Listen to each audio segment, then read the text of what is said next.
अस्सलाम वालेकुम। आज हम इस टॉपिक पे बात करेंगे कि जल्द हामला होने के लिए वो कौन से पीरियड हैं या वो कौन सी टाइम पीरियड्स हैं जिनमें के इंटरकोर्स किया जाए रेगुलर तो जल्द प्रेग्नेंट होने के चांसेस हैं।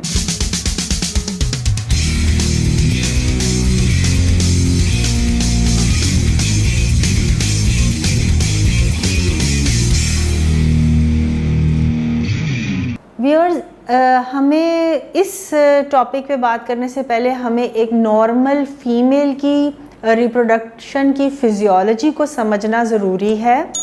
रिप्रोडक्शन की फिजियोलॉजी जो कि साइंस की किताबों में भी लिखी हुई है, अक्सर बच्चियां जो बायोलॉजी पढ़ती हैं या उसके बाद अगर साइंस के सब्जेक्ट्स रखे हुए हैं तो ह्यूमन फिजियोलॉजी और ख़ास तौर पे फीमेल रिप्रोडक्टिव सिस्टम की जो फिजियोलॉजी है उसको समझना ज़रूरी है।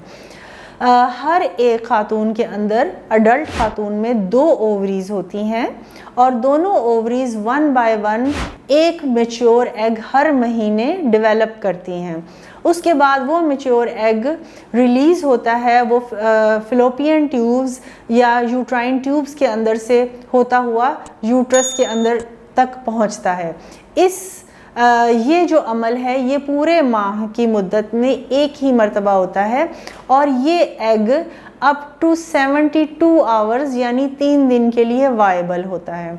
इस दौरान में अगर रेगुलर इंटरकोर्स होता है और हस्बैंड सीमन एनालिसिस में अगर स्पर्म्स वायबल हैं और गुड सीमन कंसंट्रेशन है तो फिर प्रेगनेंसी जल्दी हो जाती है।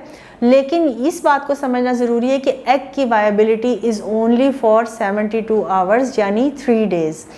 अब ये कौन से वो 3 दिन हैं जिसमें कि अगर इंटरकोर्स हो तो जल्द प्रेगनेंसी हो जाएगी, इससे जुड़े काफ़ी सारे वेरिएबल्स हैं।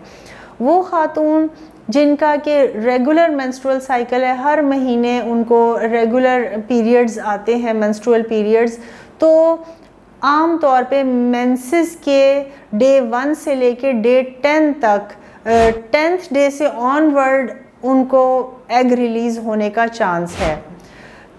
10वें दिन से ऑनवर्ड किसी भी टाइम एग ओव्यूलेशन हो सकती है या एग रिलीज़ हो सकता है और मेजॉरिटी ख़वातीन में ओव्यूलेशन का दिन 14वां दिन यानी कि day 14 of the menstrual cycle है।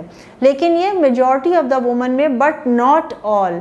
जिन ख़वातीन के पीरियड्स 28 दिन या 30 दिन से ज़्यादा देर से आते हैं, यानी किसी को 35 डेज़ के बाद पीरियड आते हैं, किसी को 40 डेज़ के बाद पीरियड आते हैं, तो फिर उनमें ओव्यूलेशन डे थोड़ा और लेट करके या डिले होता है। उसका कंक्लूजन ये कि हम कोई बहुत ज़्यादा एक्यूरेटली डिटरमिन नहीं कर सकते कि ओव्यूलेशन कब हुई है, और सिर्फ उन खातून में हम रीज़नेबल एक्यूरेसी के साथ डिटरमिन कर सकते हैं कि ओव्यूलेशन कब हुई है जिनका मेंस्ट्रुअल साइकिल रीज़नेबली रेगुलर है, और उसके लिए हम पिछले 4 महीने के मेंस्ट्रुअल साइकिल्स की डिटेल लेते हैं। अगर तो हर महीने बिल्कुल रेगुलर 28 डेज़ या 30 डेज़ के बाद अगर पीरियड्स आ रहे हैं तो डे 14 पर ओव्यूलेशन होने का इम्कान है, और जो गुड या फर्टाइल डेज़ या फर्टिलिटी विंडो पीरियड, वो पीरियड जिसमें कि प्रेग्नेंट होने के सबसे ज़्यादा चांसेस हैं, अगर उसमें रेगुलर अनप्रोटेक्टेड इंटरकोर्स हो तो वो वाले चांसेस जो हैं वो day 11 of the menstrual cycle से लेके डे 16 या day 17 of the menstrual cycle में कोई से भी 3 दिन हो सकते हैं। तो इस अमल को मज़ीद साइंटिफिकली एक्यूरेटली प्रिडिक्ट करने के लिए बाज़ार में LH यूरिनरी किट्स भी अवेलेबल हैं।